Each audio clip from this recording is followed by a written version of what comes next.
लोकशाहीचा बुलंद आवाज, रिपब्लिकन वार्ता, महाराष्ट्र। आदिवासींच्या कवचयुक्त संविधानिक आरक्षणावर घाला। पुसद येथे 30 सप्टेंबरला भव्य आदिवासी उलगुलान मोर्चाचं आयोजन। आदिवासींना अनुसूचित जमातीचं आरक्षण हे भारतरत्न डॉक्टर बाबासाहेब आंबेडकरांनी दिलेलं संविधानिक कवचकुंडल आहे। मात्र राज्य शासनाने या कवचकुंडलाला तडा देण्याचा प्रयत्न केलाय।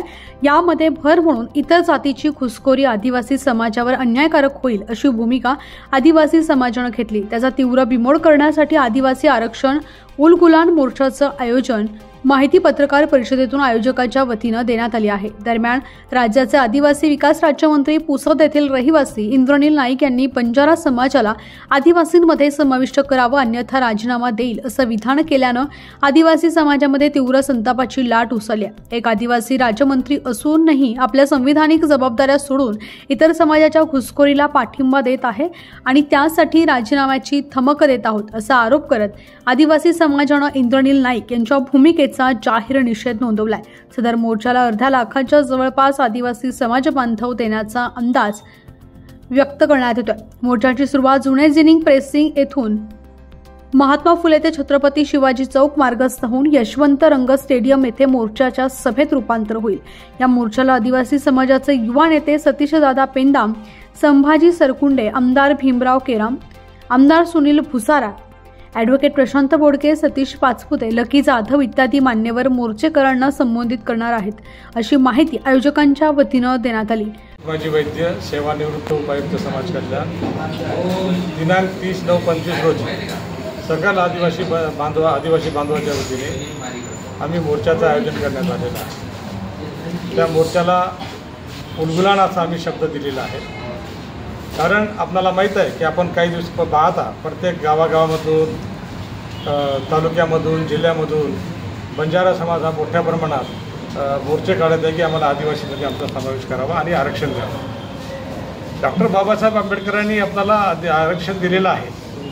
ते हैदराबाद गॅजेट ह्या गोष्टीची काही इथं हे नाही आहे, अनियमितता नाही आहे। कारण जर संविधान जेव्हा आपल्या देशाला अर्पण झालं तेव्हा सगळे जे काही गॅजेट असतील ते सगळे संपुष्टात आलेले आहे।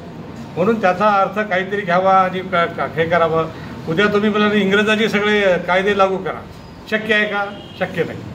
म्हणून आमची एक विनंती आहे बंजारा बांधवांना किंवा धनगर बांधवांना की आपण जे आरक्षण मागता ते आरक्षण चुकीचं मागता।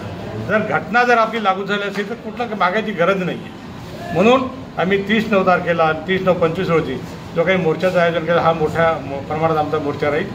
आणि एक सर्वात महत्त्वाचं की ते आम्हाला ब-मध्ये टाका, क-मध्ये टाका, आमचं वेगळं 3% त्याच्यात करा। पण उद्या हळूहळू म्हणतील की आम्हाला ते इंटरचेंजेबल करा। जसं आता आबाकडे VJT जे इंटरचेंजेबल समजा एक काही कालचा वर्गीकरण केलं त्याने, इकडचा उमेदवार नाही भेटला तर त्याला ब-मध्ये टाका, बचा नाही भेटला तर क-मध्ये टाका। हे असं पुढे जाऊन होऊ शकते। कारण काही कारण नसताना हे उठाव सगळा चालू केलेला आहे। आणि इथं सर्वात महत्त्वाचं की आमचे जे काही शासन आहे, शासनाचे जे मंत्री आहे इंद्रनील नाईक साहेब यांनी मी जर आम्हाला बंजारा समाजाला एसटीत नाही टाकलं तुम्ही राजीनामा द्या। शासन असं बोलूच शकत नाही। कारण जे शासन आहे ते सगळं जे काही समाज आहे घटनेने ज्यांना काही तरतूद दिले त्यांचं रक्षण करण्यासाठी शासन असतं। जर शासन असं बोलायला लागलं ते चुकीचं आहे। आम्ही त्या वाक्याचा निषेध करतो, त्यांचा निषेध करतो की हे अतिशय चुकीचं बोलले, असं त्यांनी बोलायला नाही पाहिजे। भविष्यात त्यांच्या या ज्या काही जे बोलले त्याचा फार वाईट परिणाम आहे हे त्यांनी लक्षात ठेवलं पाहिजे। आणि आमचे जे काही 25-26 आमदार आहेत सगळे आमदार आमच्या बाजूनी आहेत। शासनाने ठरवलं आहे की असं होऊच शकत नाही। ज्याला कोणाला आपले जिरवळ साहेबांनी असं बोललं की ज्याला कोणाला जर आदिवासी पाहिजे त्याला आदिवासीच्या पोटी पहिले जन्म घ्यावा लागेल, नंतरच त्याला आदिवासी आरक्षण मिळेल। अशा प्रकारचा एक कठोर शब्दात त्यांनी त्याचा निषेध केलेला आहे अशा लोकांचा।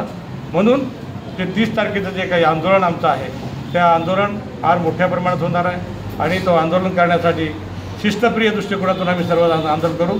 आणि आमच्या जे काही आरक्षण आहे ते आरक्षण कोणालाही देता येणार नाही।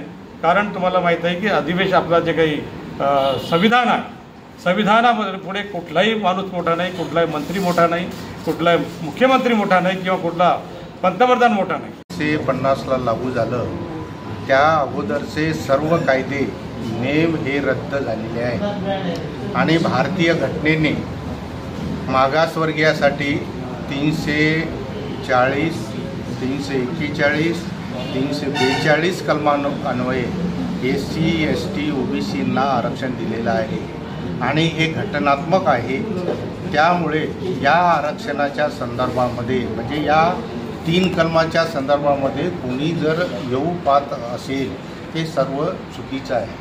आणि हैदराबाद गॅजेट हे निजामाच्या काळातलं आहे आणि त्यामुळे निजामाच्या काळातले गॅजेट किंवा दस्तऐवज तुम्ही जर आता 2025मध्ये जर लागू करत असाल तर ते घटनाबाह्य होईल.